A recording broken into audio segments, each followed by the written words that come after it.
As altitude increases, the weight of air drawn into the cylinder decreases, because the air density decreases. For a given intake velocity, the pressure drop in the venturi will decrease as ambient density decreases. However, the amount of fuel which is flowing due to that pressure drop will not decrease by the same proportion, and so the mixture will become richer. This progressive richness with increased altitude is unacceptable for economic operation. With a needle-type mixture control, such as that illustrated here, a cockpit lever is connected to a needle valve in the float chamber. Movement to the cockpit lever inserts or extracts the needle and varies fuel flow through an orifice to the main jet. The position of the needle, therefore, controls the mixture strength.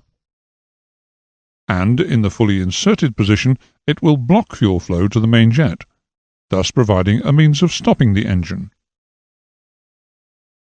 The smallest orifice in the whole fuel system is the fuel jet. To prevent any blockage of the jets by dirt or debris, a fuel strainer can be fitted just before them in the fuel line.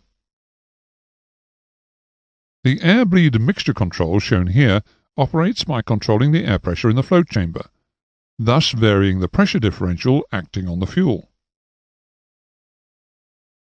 A small air bleed between the float chamber and the venturi tends to reduce air pressure in the float chamber, and a valve connected to a cockpit lever controls the flow of air into the float chamber.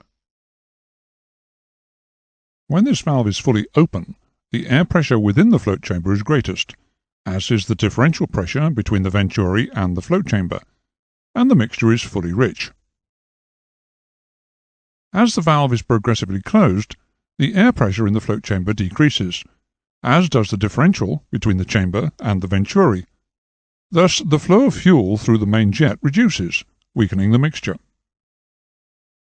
In the carburetor illustrated, the valve also includes a pipe connection to the engine side of the throttle valve. When this pipe is connected to the float chamber by moving the cockpit control to the idle cutoff position, float chamber air pressure is reduced and fuel ceases to flow, thus stopping the engine. At power settings above the cruising range, a richer mixture is required to prevent detonation. This rich mixture may be provided by an additional fuel supply, or by setting the carburetor to provide a rich mixture for high power and then bleeding off float chamber pressure to reduce fuel flow for cruising. This diagram illustrates a type of carburetor with an additional needle valve, which may be known as a power jet or an enrichment jet. The needle valve, which is connected to the throttle control, is fully closed at all throttle settings below that required to give maximum cruising power at sea level. As the throttle is opened above this setting, the needle valve opens progressively until, at full throttle, it's fully open. On some engines, the power jet is operated independently of the throttle, by means of a sealed bellows which is actuated by manifold pressure. In this way, high-power enrichment is related to engine power rather than to throttle position. A back-suction economizer, as illustrated in this diagram, is used to automatically weaken the mixture for economical cruising. When the throttle valve is set at a high-power setting, the pressure of air flowing past the valve is only slightly below atmospheric pressure, and will have little effect on air pressure in the float chamber. Thus, a rich mixture will be provided. As the throttle is closed to the cruising position, air flowing past the throttle valve creates a suction, which is applied to the float chamber through the economizer channel and the air jet. The reduced float chamber pressure reduces fuel flow through the main jet to provide the economical mixture required for cruising. If the throttle valve is opened quickly, airflow responds almost immediately, and a larger volume of air flows through the carburetor.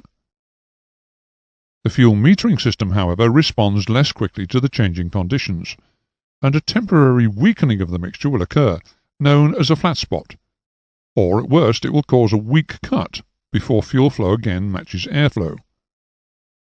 This condition is overcome by fitting an accelerator pump, which is linked directly to the throttle.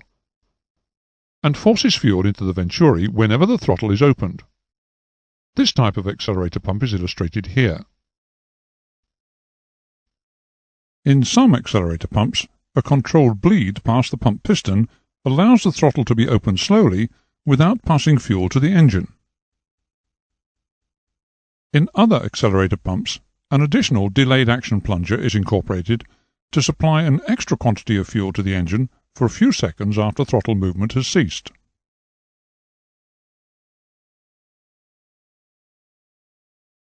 Normally, a priming pump would supply fuel to the induction manifold close to the inlet valve.